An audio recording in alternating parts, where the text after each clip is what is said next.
special. She believed you'd be the one to unite our two worlds. Atlantis has always had a king. Now I need something more.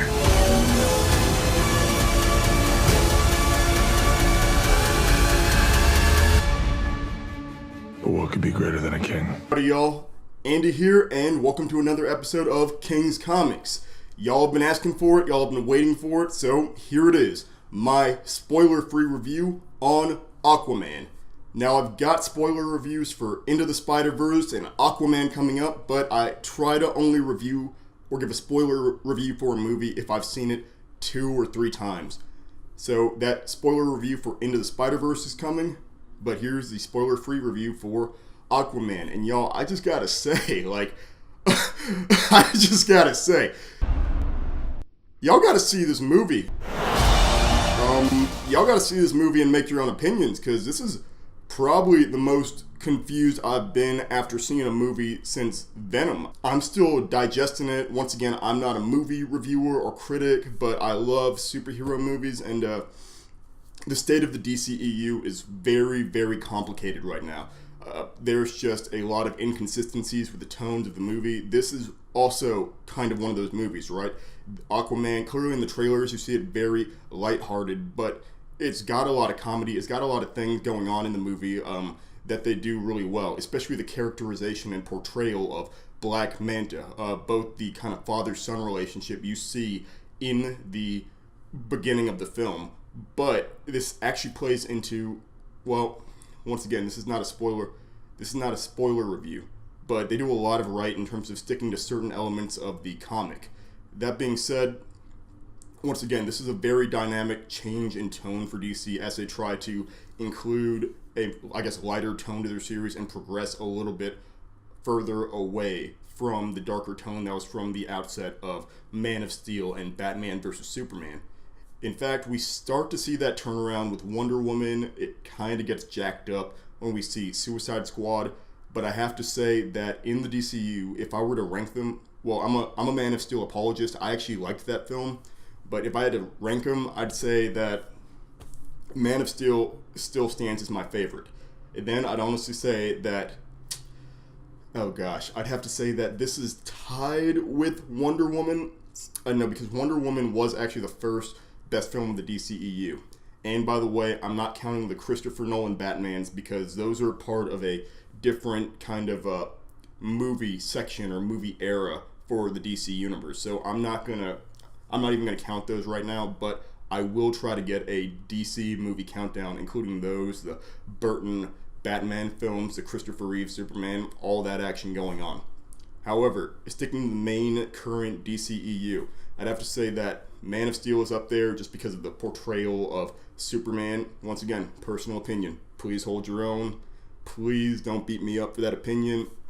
Then I'm going to have to say Wonder Woman and Aquaman are kind of tied, because Aquaman, I have some personal biases with Aquaman just because there's, spoiler alert, one spoiler, it's got a Pitbull song in it, and if that's your make or break, I'll say the movie is strong even with a Pitbull song in it.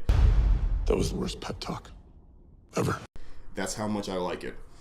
Either way, I'd say those are up there. Then the rest of the DCE gets kind of dicey because they've not really performed well. They confuse and mix tones, and the tone of Batman vs. Superman in and of itself was kind of rushed and kind of just messy in execution. So let's bring it back to Aquaman. The world of Atlantis was just crafted with such love and care. I mean, Marvel gets a lot of flack, the MCU movies, let's be honest, because over the years they've kind of cut corners with CGI. People have kind of been pointing that out and attacking them, and I have to agree. Black Panther was one that was very noticeable with the CGI, not really adhering to physics, which it's a comic book movie, right? So that's not always the strongest point. But I mean, you look back on the original Iron Man, even the Wave 1 Avengers movies, even the first Avengers, and they have pretty dang good CGI, especially for coming out in that era of film. But then we get to later films, and they've just been producing them so quickly, increasing the turnaround, and not really creating as much of a sense of wonder or awe with their CGI, for the most part. However, when you get to Aquaman, yes, the CGI can clearly look like CGI or look like you're in a video game world or something like that, but you have to remember how much is going on with this. It's not like you're shooting on a real world African plain or in Georgia where you just have to create some elements of CGI. With this one, director James Wan, who by the way did the Saw or started the Saw universe, he's a famous horror director, so I didn't even know where this was going to go. And we see some elements of horror actually in this film. It gets pretty scary with respect to the action and the everything going on, the plot going on. But back to basics. So James Wan just helps to craft this incredibly gorgeous world of Atlantis. You've got so many going on. In the movie, it describes there are 7 kingdoms, kind of one for each sea in the city, but I mean in the sea, each one of the seas. But at the same time, it's incredible because you see these incredibly technological cities, even as we flash back to visions of the past Atlantis when it was still on land above the water, which once again, that's not actually a spoiler because that's just the legend of Atlantis, how it goes. In fact, we also see that brought to life in the original Disney animated movie.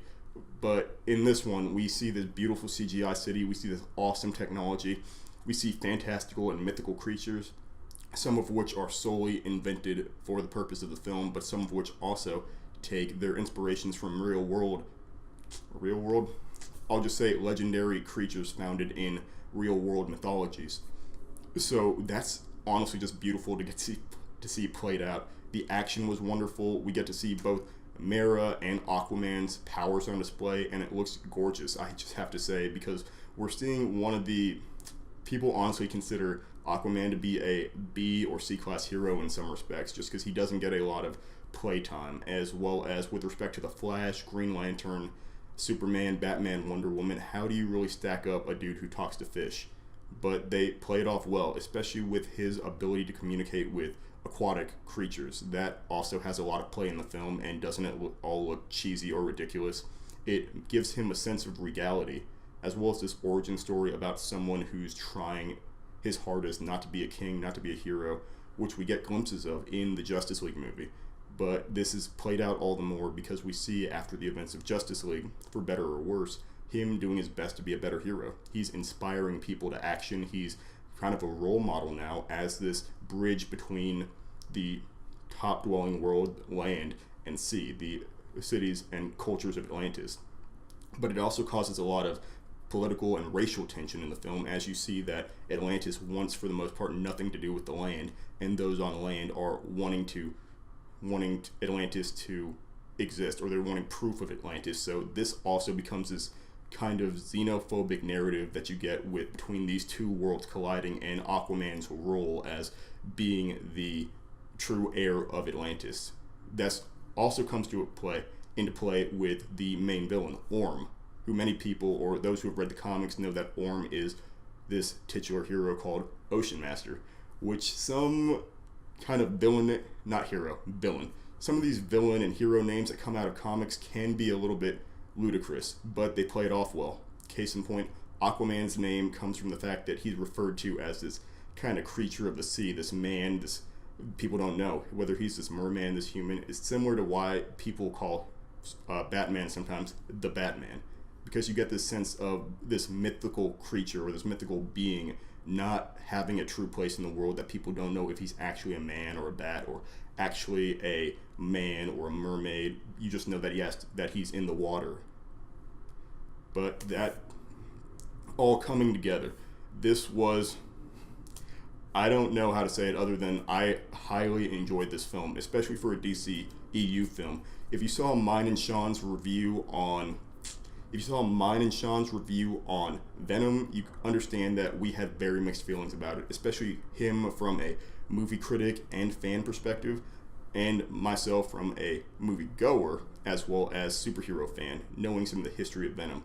But for this, knowing the history of Aquaman as well as being a fan and never getting to see a movie like this, because we've seen Spider-Man movies over and over again.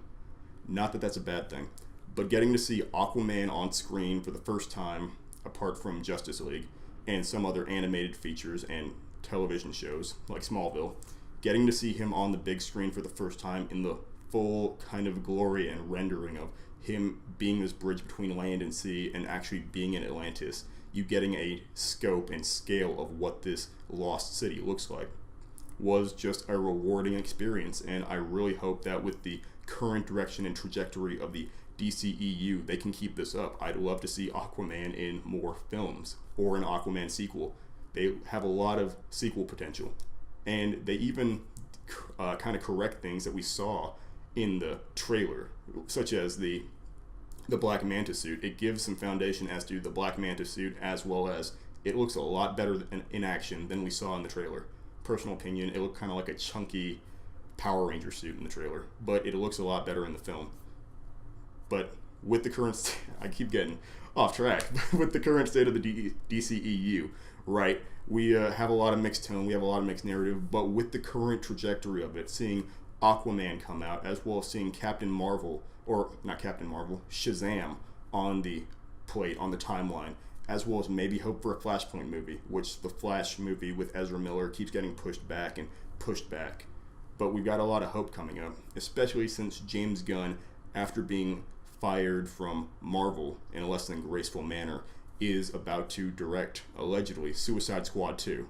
I only say allegedly because this comes into another problem with the DCEU, is where with Marvel, for the most part, every movie that they've slated has been on target, been on track, to the point that they can announce movies out of nowhere and they still stick to that schedule.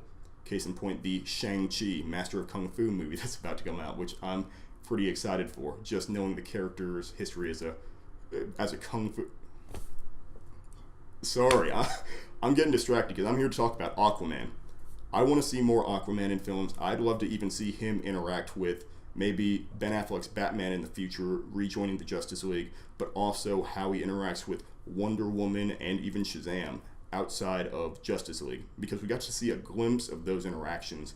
But considering that we have the new Wonder Woman film also coming out, all trailers already released, and we know it's going to hit, this is going to be interesting to see what tone the DCEU tries to follow and what these films look like moving forward in the wake of a DC film crew, a DC extended universe that's trying to learn its lessons from past films in the post-Justice League era. That being said, so those are my thoughts, my spoiler-free thoughts on Aquaman. I loved it. I went into it, had a lot of fun, had a greater sense of just accomplishment as well as enjoyment than I walked into this film going into this film. So I highly encourage you go and see it, and as always, make your own opinions. Take your own opinions, and I'd love some feedback down below as to anything I missed in this video, anything that you saw, or anything that you felt that I'm lacking in this video.